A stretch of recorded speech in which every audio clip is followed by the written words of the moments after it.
Okay, take two. We'll see what happens with this one. Now, I was scheduled to meet the painter at this property behind us here, but good news and bad news. Good news is he finished about an hour and a half ago. Bad news is that obviously I can't show you inside the property, and he obviously hasn't painted the gable end, so it was more he was painting inside the property, really, the kitchen area. Now, rather than it be a complete wasted trip, what I will do is tell you a little bit about this property. Now, as you can see, I'm never really a great lover of buying end terrace because you've got to look after that third wall. Obviously this side wall here. Now, down there, as you can see, there was a tree at one point that lent into the property up there, which caused the render and so on because the water was running off, making it all filthy and so on. But we had a little bit of the render taken off. You can see, I don't know, maybe 8 or 10 bricks high there.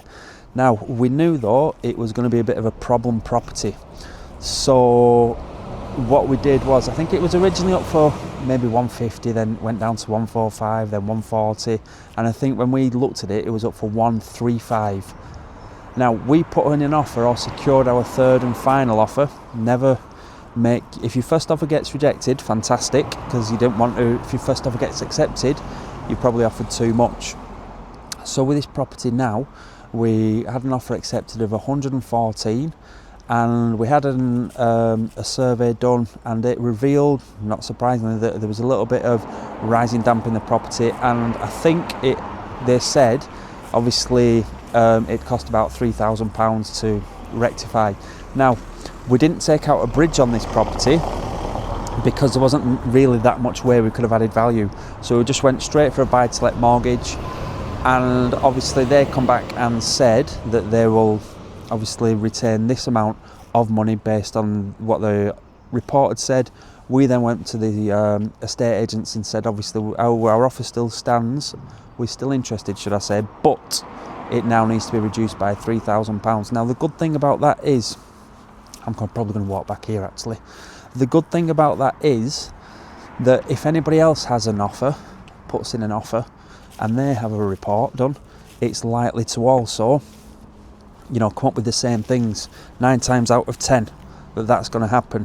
Now, just going at the back here, you can see that, let's have a look. You can see hopefully all of the rear elevation has been ground out and pointed.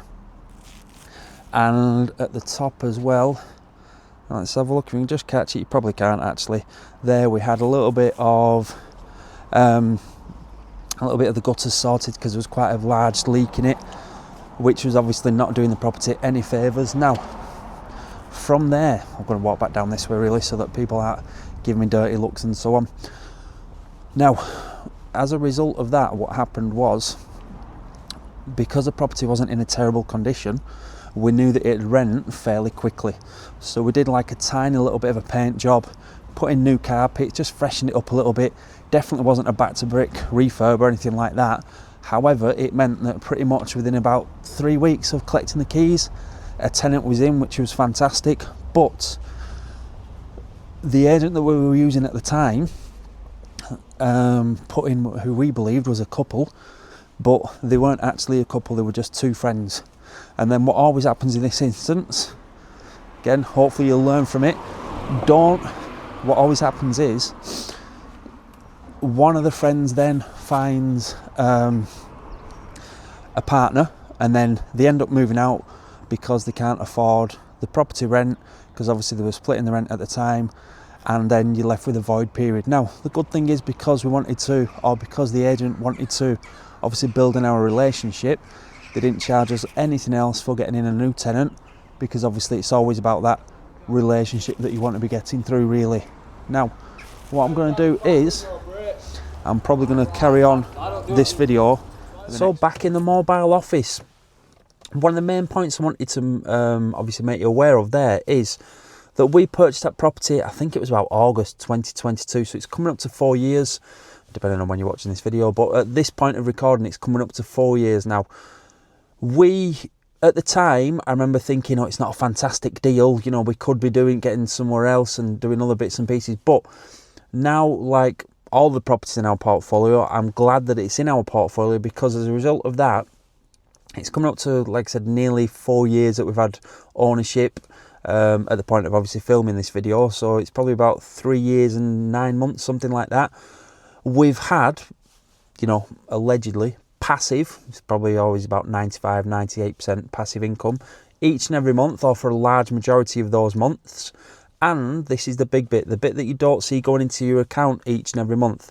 We purchased that, or locked the pricing at 111,000.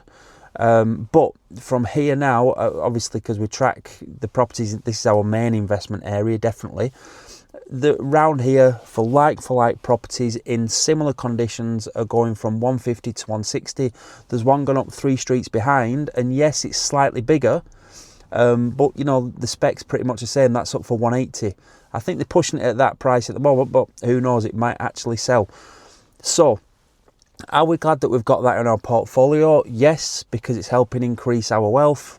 It's also bringing in the cash flow each and every month. I think it's probably about, it's not Rockefeller type stuff, but it might be about 280, maybe 300 per calendar month, that one. It's not like your Minimo HMO territory, but for a bog standard, boring, vanilla, basic, repeatable and heavily reliable buy to let, it's a good little machine that really. It's doing okay. The return on capital employed when we refinance, because we haven't refinanced yet, should hopefully, obviously, well, the return on capital employed will massively increase, but hopefully then pulling out our money from that will then get reinvested into another cash producing asset, a property, and again, edge against inflation really. So the main thing is, when you're analysing properties and so on, you need to do enough due diligence, but don't let, be stuck in analysis paralysis and overanalyze things and continually overanalyze, because time's always ticking away. If you've got a gut feeling that it's a no-go and it's a bad property, then obviously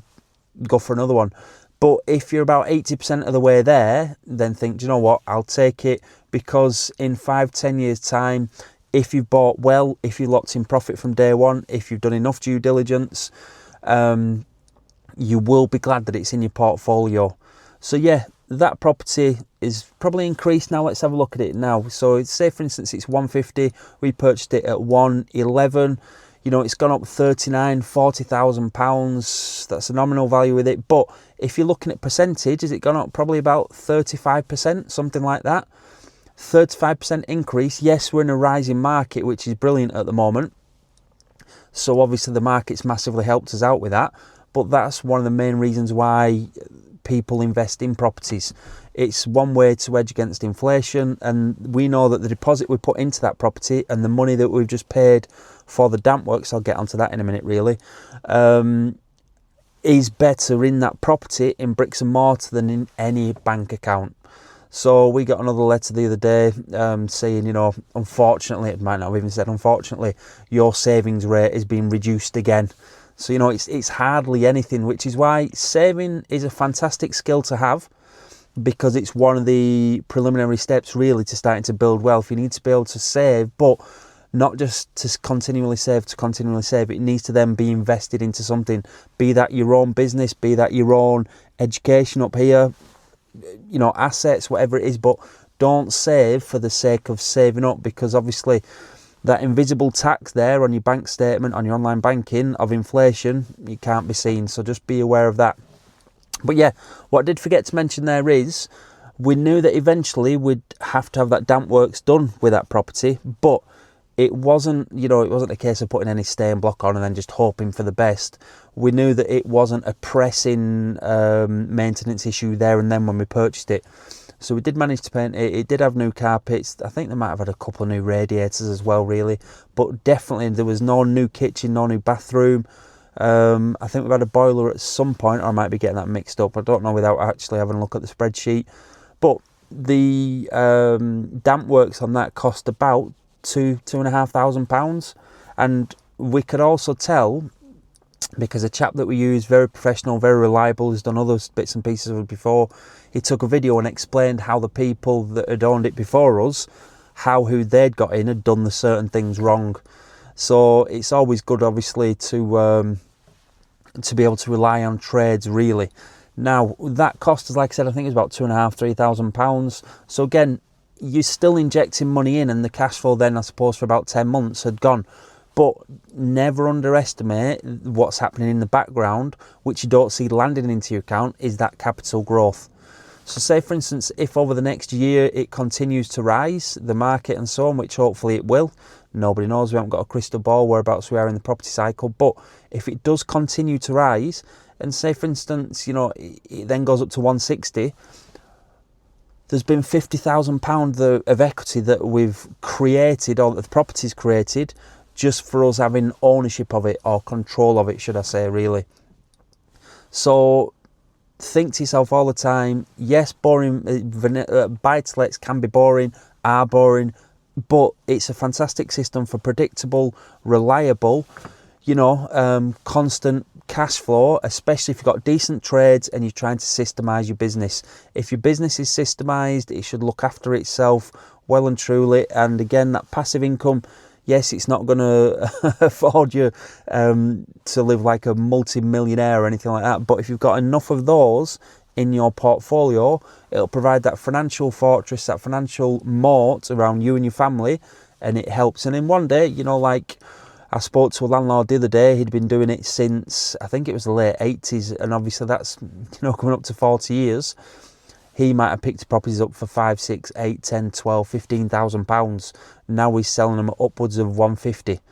So there may be a point where you're looking to invest, but yet in 10, 20, 30, 40 years time, you might look to cashing in. It's always better to have that option. Is property fantastic? Of course it's not. But like any business, it has its ups and its downs, and it's up to you to try your best to educate yourself, but be disciplined always with the investment. So we're now looking into quite another investment area, which I've had my eye on for about 80 months really. So we're starting to really dig deeper into the micro areas within the main area to see which are the best streets and then which are the streets to avoid. So from here now, this is quite a reasonable area. It's probably 4 to 5 out of 10 really. You never want to be investing, or we never invest in the 1, 2, 3s out of 10, and likewise in the 8, 9s and 10s out of 10. The 8, 9 and 10s out of 10s because we can't afford them and the yields aren't as good as we'd like, and the 1, 2s and 3s because the capital growth tends to just really stumble along, and unless you're giving it out on a government or a council lease, you're probably going to have lots of tenant issues. That's what we did in the early days of 2007 and 2008, pre-financial crash. But I've put quite a lot of that down in my new book, so maybe have a look at that. It's available on Amazon. The title is The Property Investor's Blueprint, subtitle, A Black Belt Approach to Property Investing. So maybe pick up a copy of that or invest in a copy, and do me a big favour. If it's, you found it valuable, then please write an Amazon review. It will be greatly appreciated, and it helps other investors pretty much like yourself know what the book's about really. So keep getting up, keep showing up, keep taking steps further forward, but think about that black belt mindset all the time. Black belts aren't built overnight. It takes years, and again, you're on this continual journey. Keep educating yourself, but don't be scared to pull the trigger, because more is lost through inaction than obviously action really, okay? So keep taking steps further forward, keep trying to invest in these properties, and do not listen. I was chatting to a mentee yesterday. He was taking a little bit of advice from people who have never invested in properties, saying that it was risky and you're going to lose all your money and that type of stuff. Those things could happen, of course, but don't listen to people who haven't achieved what you wish to achieve, okay? It's quite simple. Listen to people that have done what you want to do, that are further ahead than you are. Good luck, keep taking steps further forward, and I hope this provided a bit of value. Take care.